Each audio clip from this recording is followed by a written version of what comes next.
my plan is to walk our listeners through the different stages before pregnancy, during pregnancy, and after pregnancy, and explain to them what is the best way to nourish yourself.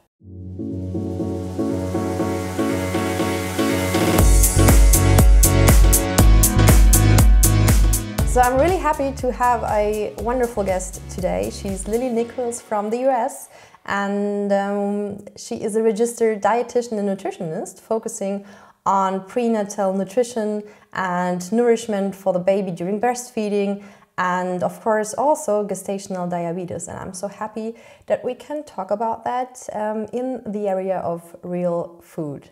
Happy to have you here. Thank you for the invite.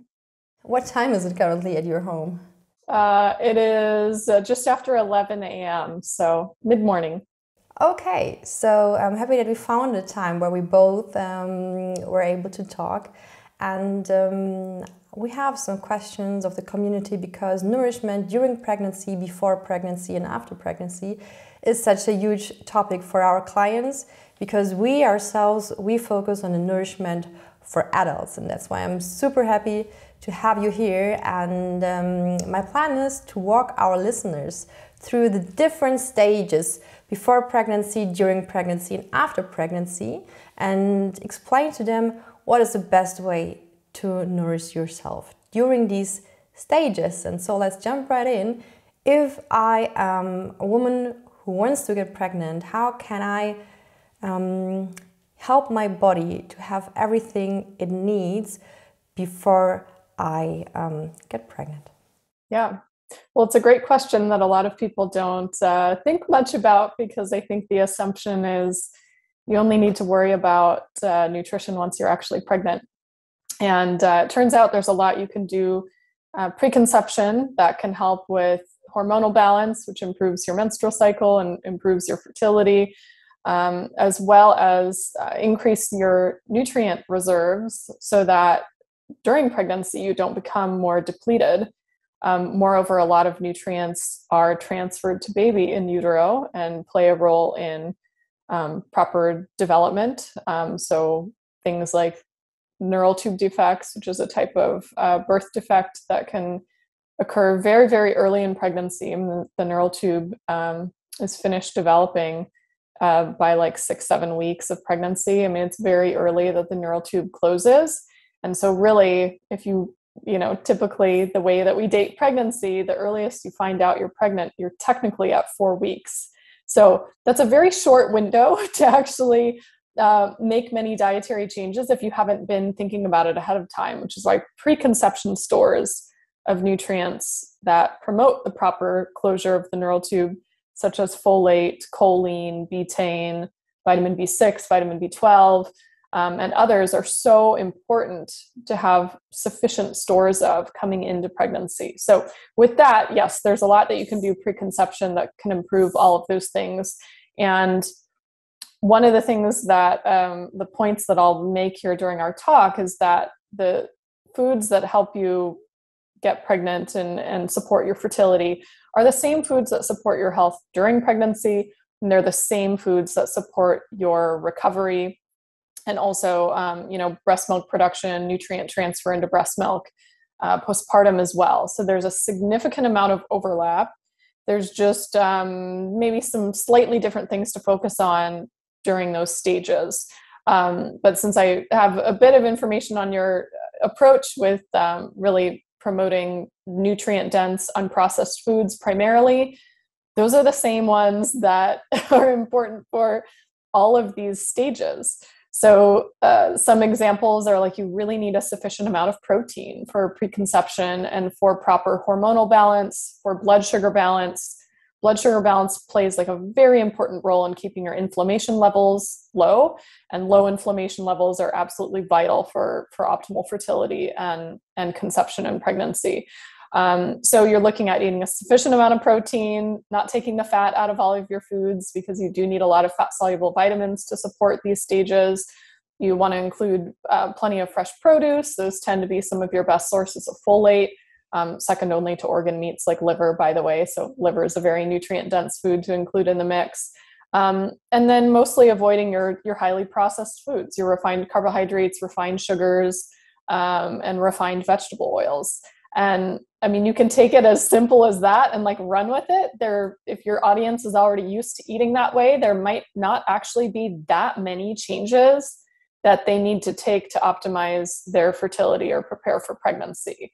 If you're not already, including some organ meats in your diet, prioritizing leafy greens, eating some fish and seafood, really important source of a lot of different nutrients like iodine and selenium, DHA, and other things that are important for hormonal balance and fertility, then do focus on those things. But if you're already generally coming at it from a stance of limiting your processed foods, you are well on your way to good nutrition leading into pregnancy. Yes, I have so many clients who say, hey, I wanted to get pregnant for so many years and I changed my diet and wow, there it was. So there's a scientific background for that, right? Absolutely. Absolutely. I see the same thing too. It can go both ways too, because you can have so-called overnutrition where, a person is maybe coming into pregnancy on the heavier side with some insulin resistance and blood sugar issues, but maybe it's just their diet it's calorically dense, energy dense, but it's low nutrient density. So there can be that issue. On the flip side, you can also have people suffering from, eating disorders or chronic undereating, chronic overly stressed lifestyle, where it's like a different metabolic situation, but the same outcome ends up being reduced fertility. And ironically, the intervention for both, you might want a little more focus on avoiding the excessive carbohydrate intake on the one hand, but on the other hand, it's like you need sufficient amounts of nutrition, right? So just some people need the advice to just eat more food of all of the food sources, because your body is going to be pulling really significantly from your nutrient stores throughout pregnancy, and then even more so during breastfeeding. So whichever camp you're in, the answer is still more nutrient dense foods, the ones that we've already covered. Yeah, sure. So you said that it's important to have sufficient amounts of protein, and I already hear our customers say, how much is sufficient? So it's up for debate, as always. At least in the US, our dietary guidelines have a pretty low protein recommendation based on your body weight in kilograms. So by their standards, you just need, 0.8 grams per kilogram of body weight, and that's it. There's a lot of protein researchers who suggest that we need quite a bit more than that. I put bare minimum at 1.2 grams per kilogram, so you can calculate that out. But optimal, arguably, depending on your body size, activity levels, and all that, probably a minimum of 1.5 to 1.8, I think is good for a lot of people. There are, of course, some, especially athletes, who need a lot more. They need a gram per pound or a gram per 2.2 or 2.2 grams per kilogram rather. So some of it depends on how active you are, how much tissue turnover from muscle recovery that you require. But bare minimum 1.2. Ideally, I would say more 1.5 grams per kilogram. So you can calculate that out for your body weight and come up with a gram goal for protein. Sure, I understand. So you already mentioned organ meats and fish, seafood as good protein sources. What else is on your list for a good protein source? Eggs are absolutely fantastic, especially for preconception and pregnancy nutrition. They're one of our top sources of choline, which is a B vitamin-like compound that's involved in things like the closure of the neural tube. So everybody thinks about folate preconception for preventing neural tube defects. Choline is just as important for preventing those. We also have really good data, randomized controlled trials in pregnancy, showing that higher intake of choline is linked to better brain development. And we actually now have a follow-up to that study that follows the children all the way to age 7, showing that those benefits to brain health continue all the way through age 7, regardless of what the kid ate, by the way. We're talking just related to pregnancy or prenatal choline intake. It's really, really fascinating data. So eggs, absolutely. The choline isn't the only nutrient they have, but that's a primary food source. Over half of the choline that's eaten in the average US diet is coming from eggs directly. So you have to eat them with the yolks, by the way, because the choline is found entirely in the egg yolks. So don't cut those out. Any of your meats, like red meat, poultry, wild game, those would also be excellent protein sources. Of course, plant proteins can also make up some of your protein intake, but to get like a full complement of amino acids, I do encourage an omnivorous diet, not only for the amino acids, but also for the micronutrient intake, like vitamin B12, animal-sourced vitamin A. These nutrients are sometimes found in higher concentrations or different forms that are better utilized from animal foods. But certainly you can like make up some of the difference in protein from your plant sources, like your nuts and seeds and legumes and whatnot can also add in. And I think I left out dairy products. Dairy also could be a significant contributor to protein intake. So let's talk about fats. You already mentioned that we should step away from processed seed oils because they are kind of a fertility killer, because they cause more inflammation in the body. And you mentioned that we should eat more fatty sea fish. What else is on your list of good fats and fats that we should avoid? Sure. Yeah. Our, the dietary guidelines recommendations on fats are completely backwards, in my opinion. We've been encouraged to eat, the unsaturated plant fats for a very long time, despite loads of data that they're highly inflammatory. And unfortunately, our body has to put out a lot of nutritional resources to put out the so-called fire of inflammation that they trigger. You use up a significant amount of your body's antioxidant defenses and really deplete your vitamin E levels when you eat large amounts of these seed oils. So we're talking like corn, soy, canola, cottonseed oils, sunflower seed oil. There are sometimes some like higher oleic acid seed oils that aren't quite as bad. Like a high oleic sunflower oil is not as bad as a regular sunflower oil, but I really don't encourage consuming those if you can avoid them. Certainly cooking at home means like not purchasing those oils to cook with. When you're eating out or buying packaged foods, it becomes very difficult because a lot of restaurants do cook with those. But in terms of what you can easily control and what you bring into your house and what you cook with in your house, I definitely encourage the animal fats, your butter, ghee, clarified butter, lard, tallow, any of your animal fats that are naturally rendered when you cook animal foods, which a lot of people are not doing that anymore. But say you make a beef bone broth, those beef bones usually have some fat on them that rises to the top when you make your stock or your broth. And that can be strained off after it cools in the refrigerator. It makes kind of a layer on it. And then you have tallow that you can cook with. And it's one of the most delicious fats to make things like potatoes with or whatever. Pork fat, same thing. You'd also render some if you're cooking like pork belly or bacon. You absolutely should be cooking with those fats and not throwing them out, not wasting them. You have your tropical oils like palm and coconut. Since they're mostly saturated, they're very stable, so they don't lead to that same inflammatory situation that you get from the high omega-6 seed oils. And then beyond that, I'd be looking at like avocado and olive oils, which are higher in monounsaturated fat. They're not quite as stable for cooking as something like your, animal fats, since they're not as high in saturated fat, but they do withstand, heat a little better than the seed oils. For the most part, I usually use those for salads or like cold settings because they are more delicate than the more saturated fats like your animal fats and tropical oils. So that's mostly it. And for the most part, if you are not taking the fat out of all of your food and then just cooking with, some fat when you make your vegetables or other things, you don't really have to go like hog wild, like eating tons and tons of butter, you know, but you do need some fats as part of your diet. And I think most people have been so used to eating so low fat that sometimes I notice when people are, say, preparing a tray of roasted vegetables, they put like the teeniest little drizzle of oil on there.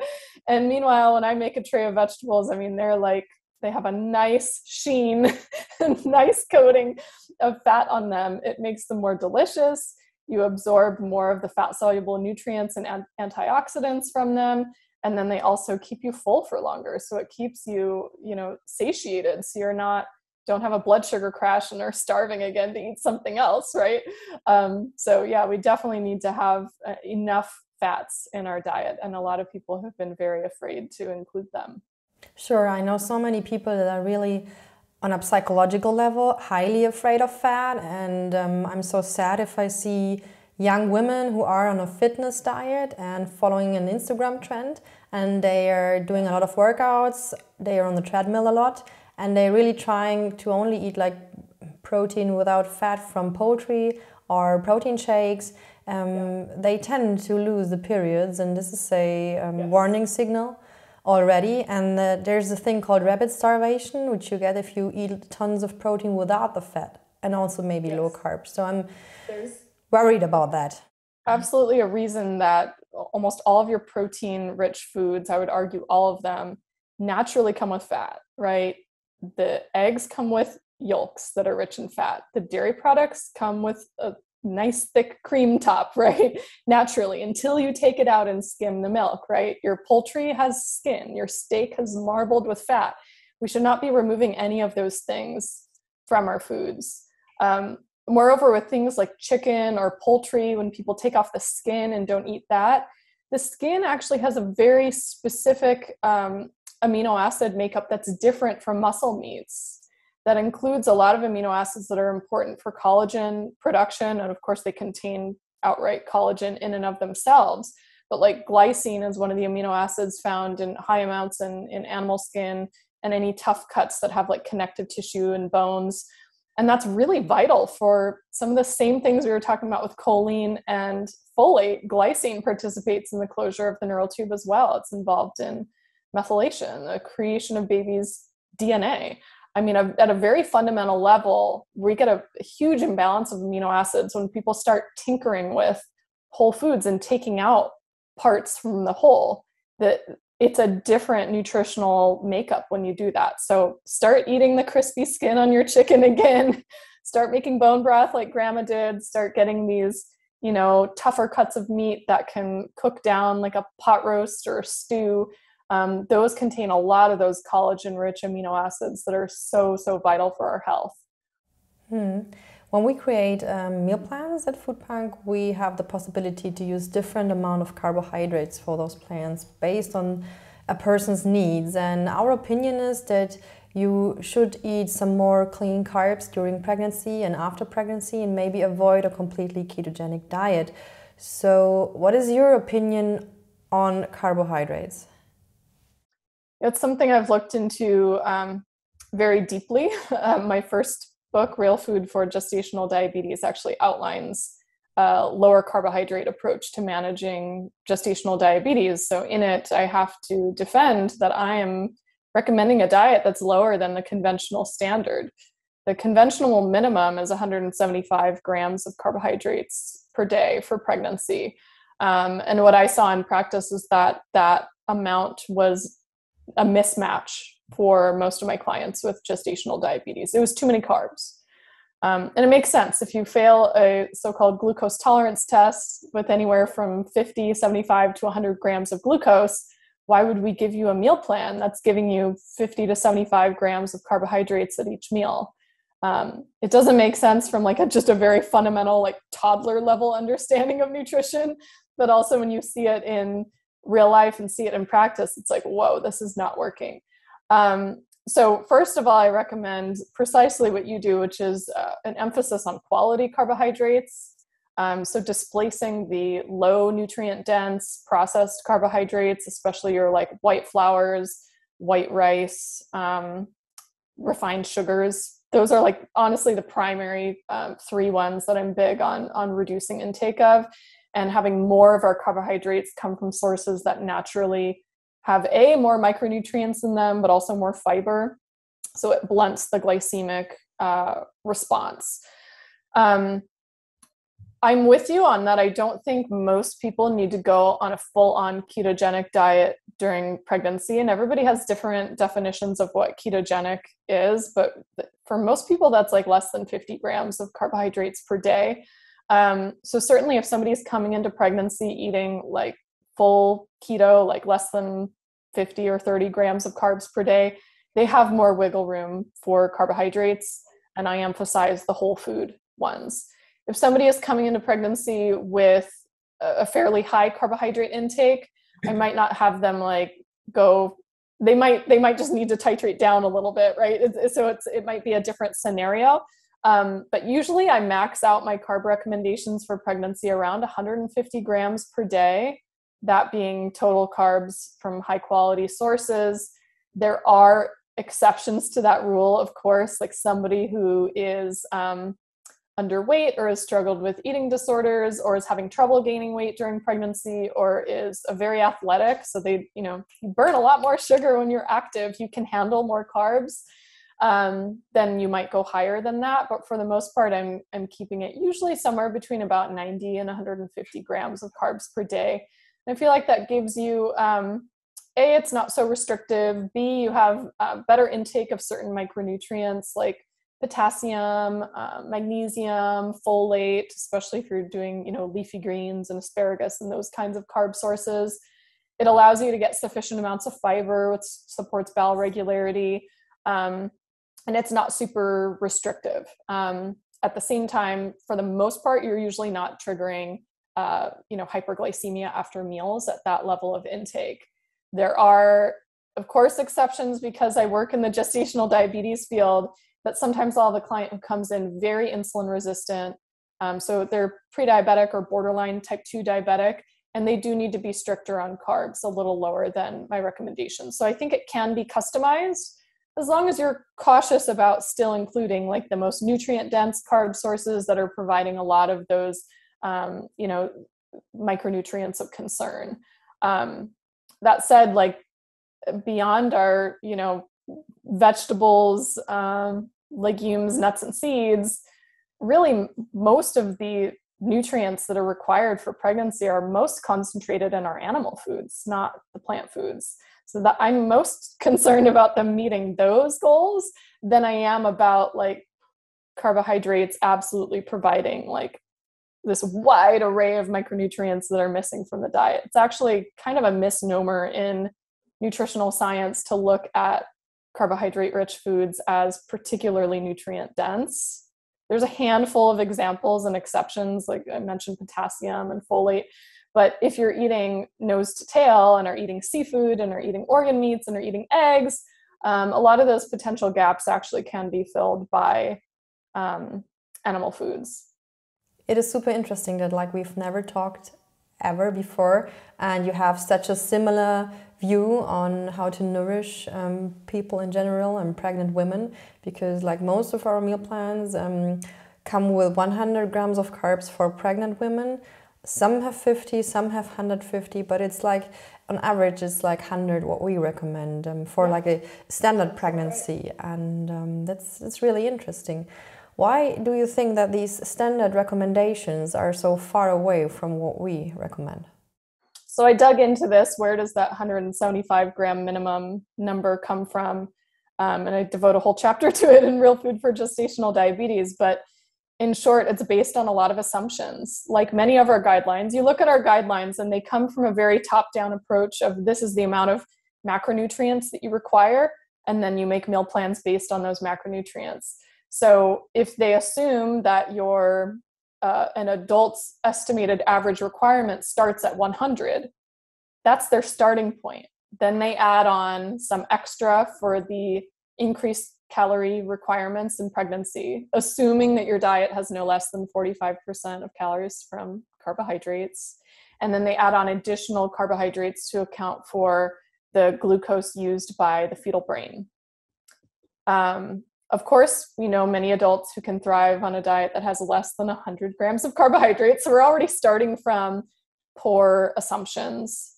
In addition, it takes no consideration of gluconeogenesis, so the glucose that your body can produce from other fuel sources. So there's a lot of holes in the logic on how the guidelines are set. The other consideration is that there has been a fear of ketosis during pregnancy, and it has been deemed unsafe or potentially harmful to fetal brain development. This comes from several different sources, dating all the way back to studies from the 1960s, which were quite poorly designed, and when we had very limited understanding of nutritional ketosis or physiological ketosis or mild ketosis, whatever name you want to put on it. And then from that, there were some studies on starvation ketosis and diabetic ketoacidosis showing harm. And I will contend that both starvation ketosis and diabetic ketoacidosis, so on one hand, somebody starving, not eating enough food, they're also depleted in lots of different nutrients, so that's bar none a problem. Or diabetic ketoacidosis, somebody who has insulin requiring diabetes who's not taking enough insulin, so their blood sugar spikes sky high, their ketones go sky high, their blood gets very acidic. These are both things that are very clearly linked to neurodevelopmental problems in baby. That's very unsafe for your body to go into during pregnancy. But there's no data to suggest that nutritional ketosis is a problem to fetal brain development. And in fact, 30% of fetal brain energy needs are met from ketones directly. Babies are born in ketosis. They remain in ketosis for at least the first month of life, arguably longer.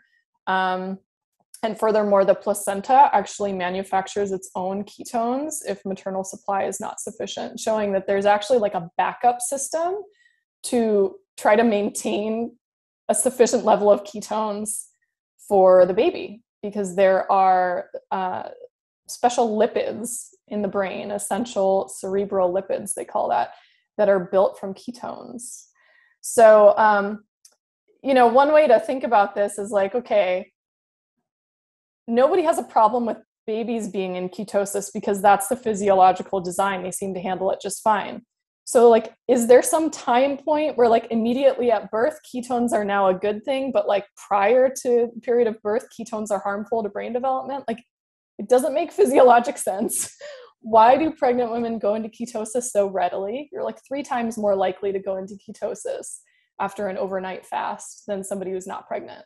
Why is that? Like, are our bodies designed poorly where if you skip a meal, you're going to go into this dangerous state of ketosis and cause harm to your baby's brain development? Like, none of it actually makes sense. But again, these are recommendations that were based on outdated and poorly outlined assumptions that have not proven to be true when you actually look at the more modern research. I understand. So initially we focused on the prenatal nutrition, the nutrition you need when you want to conceive, if you want to get pregnant. And we talked about like real foods, good fats, natural fats that come with protein sources and carbohydrates at like a little lesser level than is averagely recommended. And if we jump into the pregnancy, is there something additional that we need to think about, or is the recommendation actually the same, to focus on the real foods, good fats, good protein sources?